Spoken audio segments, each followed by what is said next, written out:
Hello, everybody. Welcome to my channel. My name is Christiana Davidson, and I'm a psychotherapist and a hypnotherapist. And I specialize in the area of narcissistic family systems, childhood trauma, anything to do with that. And if it's your first time here on this channel, welcome. You're so welcome. I try to kind of bring up some topics maybe that aren't so mainstream in terms of the impact of a narcissistic parent. And today we're going to talk about, should I go no contact or shouldn't I? Oh my goodness, what a difficult question. It's a question, that no child ever imagines they're going to have to ask themselves. Um, you know, there's no child on earth that would imagine they'd have to get to a point at some stage in their lives where they have to block their own mother or their own father or both, or even family members um, as well. Now, the thing is, I think in the mainstream media at the moment, on lots of, coaches' channels, it's all about go no contact. It's the only way. You've got to cut them out. You've got to never speak to them again. You've got to not allow that poison into your life. And look, while I can understand that sort of guidance, and it is most certainly necessary in some situations. It isn't necessary in every situation.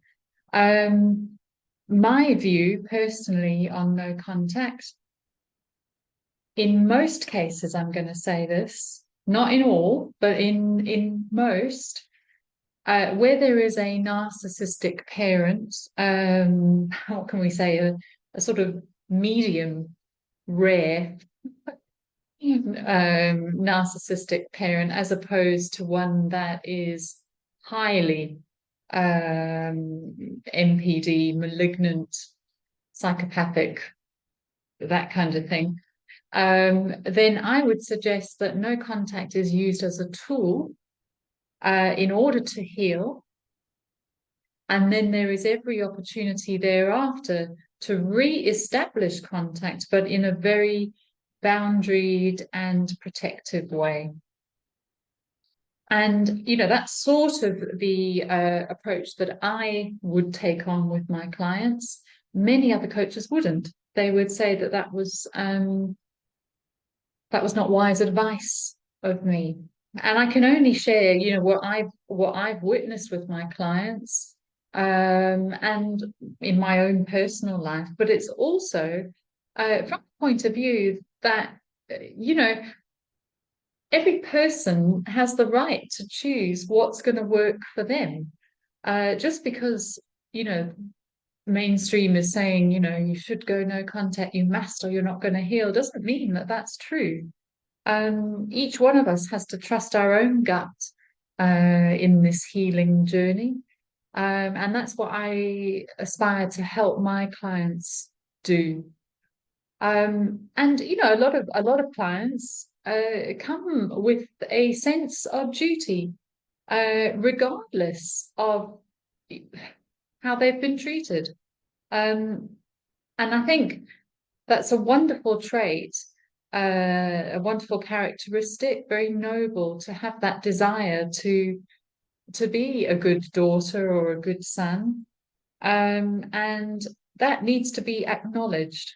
And if there is a way that we can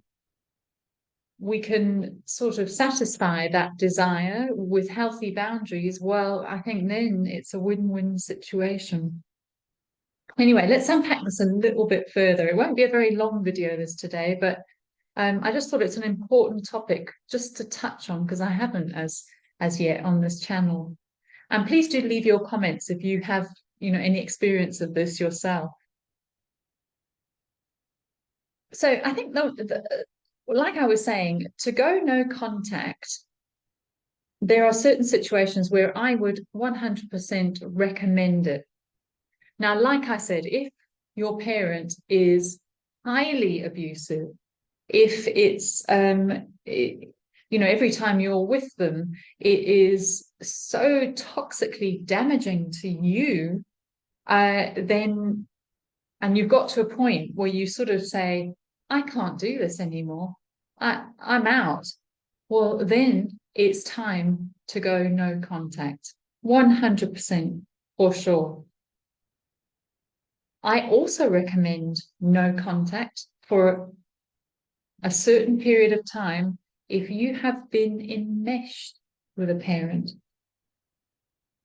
And in many ways, this is the most difficult form of no contact for clients, because those that have been enmeshed maybe with a mother or with a father, they tend to go through the greatest withdrawal when it comes to establishing no contact. And because they do feel that deep withdrawal from the parent, the feelings that arise are so intense, that's a sign of healing. Because what's happening by going no contact is we're actually taking a healing step. We're not doing the no contact to punish the parent, to blame them, to get back at them for revenge. No, what we're doing when we have been enmeshed with a parent is we are enacting the healthy separation that never took place in childhood. We have to do it if we want to become free and healed and whole as an individual ourselves. So when there's been enmeshment with a parent, that is where I would always recommend at least 6 months minimum of no contact at all. And, those 6 months minimum are golden time, because what's going to come up is, number one, you're going to come out of denial. It's like as soon as you do it, suddenly you're flooded with all these things, all these memories. You start to see behaviors, you remember words, etc. You come flooding back to you, and it's like, oh my goodness, I'm really seeing it more and more now. I'm seeing how toxic this was, and it's not an easy time. It really isn't. This is the time when we really need support by somebody who understands what we're going through. So during that 6 months is that time of coming out of denial. But the thing is also, like with any abusive relationship, one of the hallmarks is that victims, when they're in the relationship, they become very confused and full of self-doubt. And if we are constantly going back to our enmeshed parent, our narcissistic parent, and reinserting ourselves in that situation, it requires, when we come out, we step out of it again, we say we have a conversation and then we leave the conversation, that requires a period of recovery. Because we go into confusion, then we're going into ruminating. It triggers off all this chain of CPTSD responses often. And so we have to, if you are wanting to heal from a narcissistic parent, especially when there's been enmeshment, each of us needs to take responsibility, yes, for our lives, but what I'm trying to say is for our healing. And part of the healing, what are we healing from? Well, it's CPTSD. And to heal from CPTSD, we've got to separate ourselves from the cause of the constant trauma. And that is your narcissistic parent. So we've got to go no contact to give ourselves, our whole central nervous system, the time to calm, to recover, to experience peace, to begin to get clarity of thought, clarity of thinking.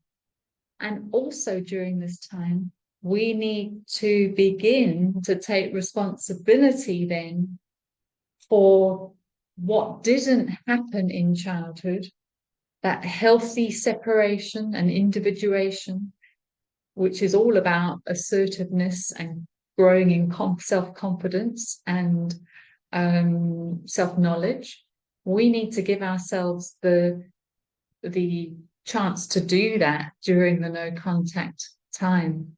So that's where you might choose to work with a professional like myself or any other who gets it, in order to build up your assertiveness in terms of boundary setting, but also to discover who you really are, separate from this parent figure who has dictated your self-image, your identity, and told you who you are. We have to separate you from the person that does that, so that you can then allow the truth to come up and out. And when you're able to connect with the truth about you, which is what I really, really focus on in my work with clients so powerfully and so effectively, if I may say so, on the subconscious level, then you automatically are growing in your own sense of authenticity, independence. So we enact this self-differentiation, this separation from the narcissistic parent by going no contact for at least 6 months. And during that time, then we have to separate ourselves within from the narcissistic parent, because once we're able to do that to a certain level of what can I say, strength, inner ego strength, then there is every opportunity, I believe, for re-establishing contact in a sort of what can I say, trial and error, on a trial and error basis at the start of coming out of no contact. And you may need to go no contact a lot longer than that. You know, it might be a year to really give yourself what you need to heal. You know, we've got to stop empathizing with the narcissistic parent's needs and that sense of, oh my gosh, I'm hurting them. How are they feeling? What are they going through? No, we've got to now take responsibility as the good parent for ourselves, because we didn't have one back then.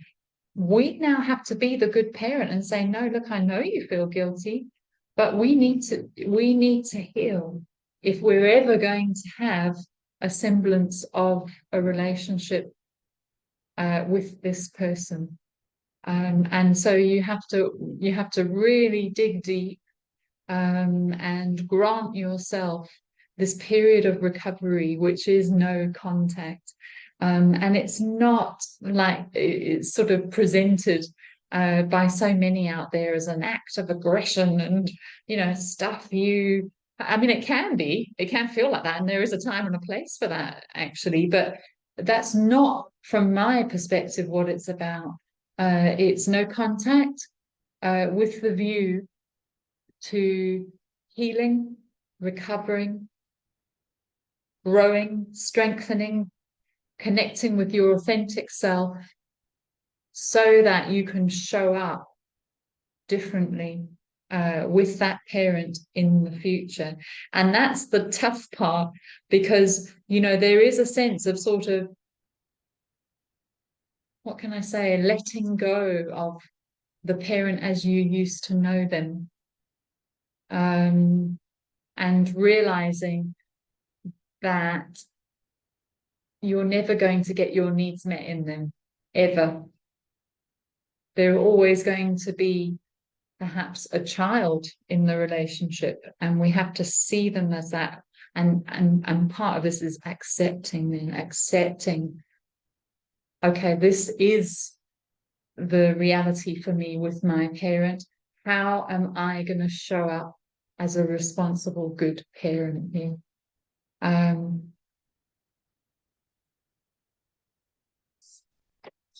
just a couple of other things, to consider when you go no contact, but then also when you recontact, if you do, is, it might be fine for a short period, and your parent might be so different that you think, oh my goodness, this has just worked a treat. However, you don't be fooled. Nothing has really changed. I suggest you will be triggered. At some point, they're going to trigger you, and it could be on purpose. Usually it is. They will go for those weak points again. You'll find it and you'll be shocked. And there may be a sense of disappointment because you've actually come back with this thought, well, maybe this has worked. Maybe this no contact has made a difference. Maybe they see now. But trust me, 9 times out of 10, that is not the case. So you have to be able to handle that, to go in with eyes wide open and not to be looking to get your needs met. This is not what re-establishing contact is about. What it is honoring your own desire to be a daughter, despite the difficulties and despite accepting who your parent really is. That's honoring your needs. It's nothing to do with them. It's not about you getting your emotional needs met in them anymore. And we have to, you have to also be aware that this parent is not always going to be out for your good. They are going to be wanting, like they did in the past, to bring you down, to lower your self-esteem. You've got to be prepared for that. Can you handle it? And how often can you handle that? That's something to really keep in mind. I know for many of my clients, low contact is all that they can have after doing their inner work. And that's generally, they might speak to their parent maybe once a month, and they have a time limited period that they set for that contact. And often I find they're reaching out to me after they've had that chat, say it's a 20-minute chat. They're doing great in their own inner work and in their therapy. They have a chat with their parent and they need to come back and just thrash it out, process it rather with me. So that's, it shows the impact that these types of parents have. So look, I mean, ultimately, if you are coming from a place of, okay, what do I need to do to be my own good parent? And I'm listening to my gut here, and I'm listening to my therapist who's also guiding me, and other people in my support network. What do I need to do to care for myself and to be a responsible, good parent for me? That may be no contact. It may be no contact for good. It may be no contact for a short while for now, then re-establishing contact, but then going no contact again for good.